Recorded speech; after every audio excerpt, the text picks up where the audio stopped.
J'ai laissé Cindy pour aller voir le rayon des légumes quand j'ai entendu l'appel. Ma copine a répondu et son visage s'est déformé de l'horreur. C'était la police qui l'appelait pour lui dire qu'elle avait une dette à la banque de 100 000 $. Cindy s'est mise à pleurer et disait qu'elle a jamais pris de crédit et que c'était des escrocs. Mais à l'autre bout du téléphone, on l'écoutait pas en disant qu'ils allaient envoyer des huissiers. Je suis revenue la voir. T'as eu la trouille bleue? Détends-toi, c'était une blague. Elle a failli se jeter sur moi pour me taper. Arrête, tu ne t'es toujours pas habituée à mes pranks. Cindy ne boude jamais trop longtemps et c'est pour ça que je l'aime beaucoup et je lui fais toujours des blagues. On s'est dirigé vers la caisse quand un gars m'est rentré dedans. J'étais déjà prête à lui faire une remarque, mais j'ai vu que c'était Mason, un nouvel étudiant du groupe de Cindy. Ça fait 1 mois que je lui demande de me le présenter. T'es pas son genre. Il est très sérieux et il va pas sortir avec une folle qui passe sa vie à faire des pranks, a dit Cindy. Ça veut dire quoi, sérieux? Tous les gars normaux sont des pranksters dans l'âme. Et tu vas t'en rendre compte, là. J'ai respiré un gros coup et sûr de moi, je me dirigeais vers lui. Zut, qu'est-ce que je vais lui dire? J'étais un peu perdue, je ne savais pas comment commencer. Il me restait que quelques pas avant d'arriver devant lui et je n'ai rien trouvé mieux que de mettre tous mes cheveux noirs sur mon visage et de le choper par le cou, comme dans le film d'horreur The Ring. Mason a eu tellement peur qu'il est tombé sur un étalage avec des Nutella. Quelques pots sont tombés et éclatés. Et les vigiles sont arrivés tout de suite en lui demandant de payer. Et moi, j'ai eu la trouille. Et on dirait que lui, il n'a pas du tout aimé la blague. J'étais obligée de m'excuser et de lui rendre l'argent qu'il a payé au magasin pour les pots cassés. La moitié de la nuit, j'ai pas dormi à cause de ça et le lendemain, je suis allée au collège. Soudain, je l'ai vu lui. Il s'est dirigé vers moi, l'air menaçant. J'ai eu très peur et j'ai même fermé les yeux. Alors, Mason est passé à côté. Zut, pas vrai? Mais oui, il ne sait pas que c'était moi qui cachais le visage avec les cheveux. Et j'ai encore une chance de faire connaissance avec lui normalement. Le lendemain, je l'ai attendu après les cours et quand il est sorti du collège, j'ai commencé à descendre les marches et j'ai fait comme si j'avais glissé. Ah, c'était trop bien fait. Mason s'est précipité vers moi et j'ai fait semblant que j'avais très mal. Il m'a pris dans les bras très précieusement et il m'a amené vers un banc. Alors là, c'était une connaissance bien faite. On a beaucoup discuté et on n'a même pas vu des heures passer. Puis il m'a accompagné chez moi et nous a invités avec ma copine à se promener demain après les cours. J'ai passé 1 heure au téléphone en racontant à Cindy ce qui s'est passé. Qu'est-ce que c'était bien qu'elle m'a pas reconnue. Je suis tellement heureuse. J'ai attendu Mason après les cours en imaginant comment on allait se promener. Si ça se trouve, il va m'embrasser. Et d'un coup, un gars est passé devant moi en disant que je ressemblais vraiment à cette fille du film The Ring, avec les cheveux noirs et longs. Quoi? Un groupe d'ados rigolait en montrant du doigt dans leur téléphone. La vidéo avec la blague du magasin était apparue sur TikTok. Qui l'a mis sur le net? Alors là, j'ai vu Cindy, je me suis précipitée vers elle en criant « Pourquoi tu l'as mis sur Internet ?» C'est pas à cause des likes que je l'ai faite. Je voulais juste faire connaissance avec Mason. T'es jalouse de moi, la traîtresse? Cindy me regardait en comprenant rien. Et là, quelqu'un m'a touché l'épaule. Je me suis retournée en poussant un cri. Devant moi était quelqu'un avec un masque de ce maudit film. J'ai compris que c'était Mason. Et il a dit en rigolant qu'elle m'a reconnu tout de suite et il a voulu faire une blague aussi. On était quittes. Il m'a demandé de lui rendre l'argent pour les pots cassés de Nutella. J'étais très mal. J'arrivais à peine à bouger mes pieds en rentrant chez moi. Cindy essayait de me consoler. Comment il a pu? J'ai passé toute la journée à regarder les films romantiques et à pleurer à chaudes larmes. Et à un moment donné, j'ai décidé de tout lui expliquer. Au collège, il n'a pas voulu me parler. Il est passé devant moi sans même dire bonjour. Je suis partie l'attendre devant sa maison, mais il n'est pas venu. Il m'est resté une chose à faire. Je lui ai écrit un mot. Demain, à 18 h, je t'attends au resto pour tout expliquer. Je suis arrivée plus tôt et j'ai pris la place au centre pour tout voir. J'étais inquiète. Je savais même pas s'il allait venir. Il était déjà 18 h 30, mais Mason n'était toujours pas là. Il va ignorer ça aussi. Mais là, les portes sont ouvertes. Il est rentré dans le resto. Mason, je suis très content de te voir. Je veux tout expliquer. Mais d'abord, on va manger tranquillement. Le plat est peut-être déjà froid. J'ai soulevé le couvercle du plat très lentement et Mason a poussé un cri. Il est devenu tout pâle et il a failli tomber de la chaise. Sur son plat, il y avait un morceau de viande avec plein d'asticots. Il avait tellement peur qu'il ne pouvait même pas prononcer un mot. Je crois que je suis allée un peu trop loin. Mason, j'ai rêvé de faire connaissance avec toi. Et dans le magasin, j'étais comme j'étais. Je suis une prankster. On va peut-être pas ensemble parce que tu es très ennuyeux. Mais c'est quand même 2-1 et je gagne. Il avait l'air choqué en me regardant et moi, je me suis levée et me dirigeais vers la sortie. Soudain, il m'a attrapée et il m'a fait un gros câlin. Mason a dit que c'était son rêve d'avoir une copine avec le sens de l'humour.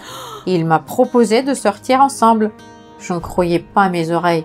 Et là, il m'a embrassée. J'étais très heureuse. Il s'est tourné vers mon oreille et m'a dit tout bas, 2-2 ma chérie. Et il s'est sauvé. Le salaud, arrête-toi, on se ressemble ou pas? T'as aimé la vidéo? Like-la et raconte si t'as déjà été la victime des pranksters. Ou peut-être que toi, t'en es un. Écris-le dans les commentaires. J'ai ouvert la boîte aux lettres et je me suis figée perplexe. Il y avait une enveloppe étrange, non marquée. C'est quoi cette blague?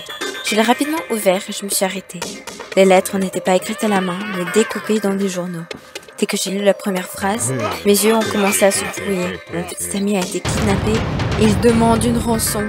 Je sortais avec Max depuis le lycée et je l'aimais beaucoup. Il était gentil, charismatique, mais ces derniers temps, la vue de Max m'agace. Le truc, c'est que c'est un blogueur TikTok et qu'il fait des vidéos farces et attrape tout le temps. Il se déguisait en clown de hit dont j'ai peur, ou il me jetait de l'eau, ou il me jetait un gâteau sur la tête. Même si je détestais les farces, je les supportais par amour. Mais un jour, Max a dépassé les bornes. Au restaurant où nous fêtions notre anniversaire, j'ai ouvert un plat, mais à la place de la nourriture, il y avait des cafards. J'ai crié dans tous les restaurants et j'ai giflé Max, qui me filmait avec son téléphone. C'est trop. Je lui ai crié dessus et je l'ai fait taire. Encore une blague et on se sépare. Max était si calme depuis.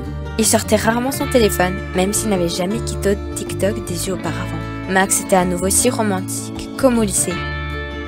Il m'écoutait et me complimentait. Tout semblait parfait. Mais un jour, Max a juste disparu. Il n'est pas rentré du travail et son téléphone était indisponible. C'est bizarre.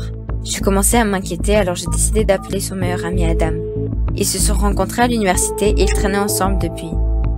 Dans leur groupe, il y avait aussi le colocataire de Max à l'époque, mais ils se sont brouillés. Adam a décroché le téléphone presque immédiatement. Il m'a dit que lui et Max n'avaient pas parlé depuis des jours. Je ne pouvais pas cacher mon anxiété. Où était-il, bon sang? J'ai appelé les collègues de Max, mais il s'est avéré qu'il ne s'était pas présenté au travail depuis des jours. J'ai paniqué. Et s'il avait eu un accident? Des pensées effrayantes me traversaient l'esprit et je n'en pouvais plus. Nous devrions appeler la police, mais après m'avoir écouté, ils ont bâillé. Vous pouvez déposer un rapport de personne disparue 3 jours après la disparition. Et ils m'ont raccroché au nez. Je n'avais pas les idées claires. Et si Max était vraiment en danger, il trouverait un moyen de me faire savoir si tout va bien. J'ai recomposé le numéro d'Adam et en bégayant, j'ai décrit la situation. Il a essayé de me rassurer et a dit qu'il serait bientôt là. Je l'ai à peine attendu. Quand il est arrivé, je suis montée dans sa voiture et on est allé directement à l'hôpital. Je devais découvrir si Max était là. Mais ni le premier ni le 5e hôpital ne l'avaient. Je ne savais pas si je devais être heureuse ou pleurer. Même si Adam essayait de me rassurer, je ne pouvais pas m'arrêter de m'agiter. Max, où es-tu? Et puis le dernier hôpital. Le cœur serré, je suis entrée et j'ai demandé à la réceptionniste si un type d'une vingtaine d'années, brun, grand. La réceptionniste a hésité et, fronçant les sourcils, a déclaré que oui, ils ont quelqu'un similaire. Mon cœur a sauté un battement. Est-ce que ça pourrait être Max? Sur des jambes raides, je me suis dirigée vers la chambre où l'infirmière m'a emmenée. Mon cœur sautait hors de ma poitrine.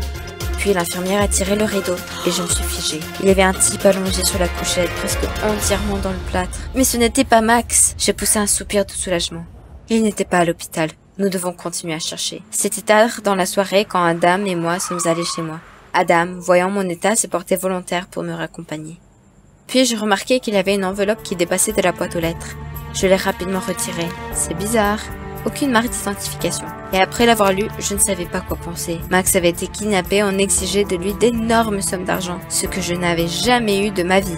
Mes yeux se sont brouillés, mes jambes se sont dérobées. Adam m'a récupéré au dernier moment. Et il m'a apporté dans le salon, m'a apporté de l'eau et m'a couvert d'une couverture. Je me sentais un peu mieux, mais mon esprit était toujours sur la lettre. Qui étaient les kidnappeurs? Pourquoi vaudrait-il de Max? Et s'il revenait ici? Un frisson m'a parcouru et Adam m'a demandé tranquillement s'il devait rester avec moi. Oui, s'il te plaît. C'était effrayant de penser même à être seule dans la maison. Adam s'est installé confortablement dans le salon, mais je ne pouvais pas dormir. J'avais peur que les kidnappeurs allaient faire irruption par la fenêtre. Je suis venue voir Adam au milieu de la nuit, enveloppé dans une couverture, et il a compris sans un mot. Et puis je me suis endormie sur le canapé et il s'est endormi sur le sol à côté de moi. J'étais si reconnaissante qu'elle ne m'ait pas abandonnée dans cette situation. Quand je me suis réveillée, Adam était déjà debout et préparait le petit déjeuner. Il a fait une belle omelette, mais je n'avais pas beaucoup d'appétit. Je ne savais pas quoi faire et j'étais désespérée. Mais Adam a dit qu'on ne pouvait pas attendre. Nous devons appeler le numéro sur la lettre d'enlèvement et obtenir les détails. J'ai hoché la tête et Adam a sorti son téléphone. Il y a eu de longues bips et à ce moment-là, j'ai oublié comment respirer. Puis le téléphone a émis une voix de l'au-delà. Apporter 100 000 $ au parc municipal. Et ils ont raccroché. Nous avons essayé de les recomposer, mais personne n'a répondu. Merde! Je me suis couchée sur le canapé et j'ai couvert mon visage de mes mains. Où vais-je trouver une telle somme d'argent? Adam surtout, il est encore à l'université. En me voyant comme ça, Adam a caressé mon épaule en souriant tristement. Tu ne dois pas te décourager. 5 minutes plus tard, nous appelions déjà tous nos amis et connaissances pour leur demander d'emprunter de l'argent. Et le soir même, nous avions déjà une bonne somme. Mais il n'y avait toujours pas assez pour la rançon. Les larmes montaient aux yeux de fatigue et de désespoir. Où trouver l'argent? Et puis Adam expirait. Je sais où, mais quoi? Je m'en fiche maintenant, je ferai n'importe quoi pour Max. Il doit être si effrayant en ce moment. Nous devons le faire sortir. C'est alors qu'Adam avouait que le travail était illégal. C'est un casino. Il a été surpris que j'ai dit oui sans réfléchir. Et déjà le soir, nous étions en casino. Adam a dû tricher, j'ai dû aider en distrayant les autres invités. Je devais porter une robe rouge révélatrice pour faire ça. Au début, j'étais terriblement gênée. Je recevais des regards dévorants et je me sentais embarrassée. Mais à un moment donné, Adam a pris ma main et l'a serrée fort. J'ai compris que je ne pouvais rien craindre avec lui. Et j'ai commencé à me comporter de manière beaucoup plus courageuse. Petit à petit, nos gains ont augmenté et j'étais déjà heureuse. Nous avions accumulé la somme manquante. Il ne restait plus grand-chose. Et dans le dernier match, j'ai soudainement remarqué qu'Adam avait une fausse carte qui tombait de sa manche. Oh mon Dieu, ils vont le voir. Je me suis rapidement baissée pour la ramasser quand soudain un des hommes a crié « Tricheur !» La peur m'a saisie lorsque les doigts épais de l'homme se sont enroulés autour de mon poignet et m'ont tiré vers lui. Non, c'est un malentendu. Personne ne m'a écouté, c'est fini. Mais soudain, Adam a repoussé l'homme et lui a donné un bon coup de poing. Avant que je m'en rende compte, nous étions en train de sortir du casino. Pour la première fois, je courais si vite, ne remarquant rien autour de moi, car j'entendais clairement. Nous sommes poursuivis. À un moment, Adam m'a tiré derrière les poubelles et on a fait une embardée. Mon cœur battait la chamade et mes yeux étaient flous, mais bon sang, c'était génial. Et surtout, nous avions maintenant le montant manquant. Déjà le matin, nous avons mis tout l'argent dans un sac et nous sommes allés au parc. Mais il n'y avait pas du tout de kidnappeurs là-bas. Je commençais à m'inquiéter quand soudain mon téléphone a sonné. Un numéro que je n'ai pas reconnu. Fronçant les sourcils, j'ai décroché le téléphone. Immédiatement, la voix de l'au-delà m'a ordonné d'attendre. La voix semblait vaguement familière. Quelque chose de similaire s'était produit auparavant quand Max m'avait fait une blague au téléphone. C'était bizarre. Mais avant que je ne le sache, une voiture noire est arrivée au coin de la rue et s'est arrêtée juste devant nous. De grands hommes sont sortis en courant. Et quand ils m'ont vu avec mon sac, l'un d'eux m'a jeté vivement sur son épaule. C'est arrivé si vite que je n'ai pas eu le temps de faire un bruit. C'est là qu'Adam est venu me sauver. Il a frappé le grand gars qui m'avait attrapé. Il a reculé en titubant et m'a laissé partir. Mais l'autre arrivait sur lui par derrière. Oh non! Adam, derrière toi! Au dernier moment, il a esquivé et a frappé la deuxième fois. Je pensais que les brutes allaient encore nous attaquer. Ils sont restés là, les poings serrés. Et je dis adieu à ma vie dans ma tête. Mais ensuite, ils ont fait demi-tour, sont montés dans la voiture et sont partis. J'ai regardé autour de moi confuse. Ils ont pris le sac. J'ai sangloté et enfoncé mon nez dans la poitrine d'Adam. Tout ça pour rien? Pauvre Max, comme j'étais inquiète pour lui. Adam a caressé mes cheveux et a soupiré. Ça va aller. Toute la journée, j'ai attendu un message des kidnappeurs. Mais ce n'est que le lendemain matin qu'une lettre sans titre est arrivée dans ma boîte aux lettres. Ma bouche était sèche d'excitation. Ça devait être eux. J'ai rapidement parcouru les lignes. Ils demandaient une autre rançon. Oh mon Dieu, j'ai fait défiler la liste ci-dessous et tout mon corps s'est crispé de peur. La photo était celle d'un Max ligoté et effrayé. Ça a littéralement déchiré mon cœur en le voyant.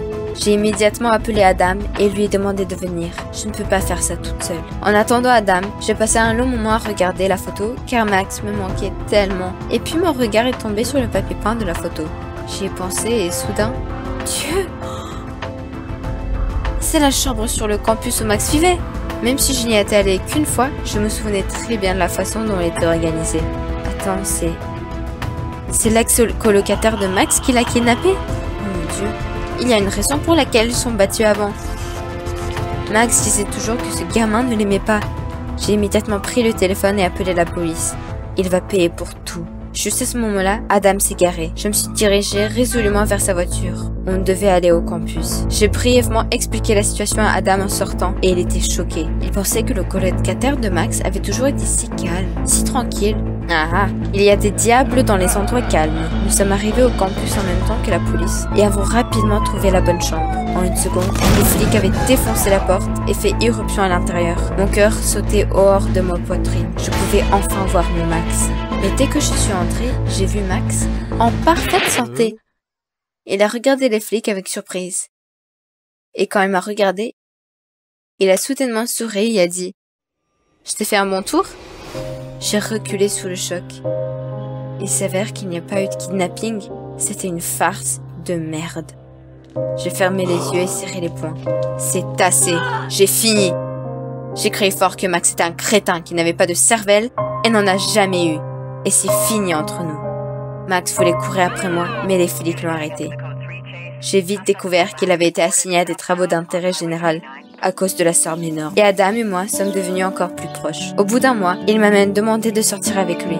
Et bien sûr, j'ai dit oui. Parce qu'Adam, contrairement à Max, tenait vraiment à moi. Et j'ai compris que si un homme vous aime, il vous écoutera et écoutera vos sentiments. Vous avez aimé la vidéo? Inscrivez-vous et mettez un like. Soutenez la chaîne. Merci!